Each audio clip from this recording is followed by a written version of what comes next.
Hello friends, welcome back to the my new video guys and my YouTube channel guys. Today friend we are going to talk about guys how can we change guys our home screen layout setting in our phone. Friends, you want to change guys your phone home screen this layout setting. So friend, how can you change? Today I will show you in this video guys. So before starting video friend, first of all go and subscribe the channel guys, click the bell icon and like the video. So friends, now let's see guys how can we change guys this home screen layout setting. Today guys I will show you in this video guys.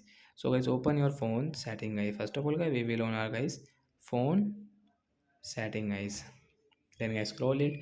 Friends, click on guys your home screen setting guys, tap on home screen guys, then guys scroll it. Friends, you can see guys your home screen layout guys, tap here to change. So when we can change from here into 5 into 6 guys, we will change from here. Friends, come back. So friends, you can see guys your home screen layout will change into 5 6 5.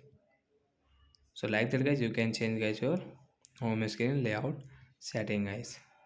So that's it guys, thanks for watching the video guys. I hope friends you have understood how to change home screen layout guys. So bye bye friends.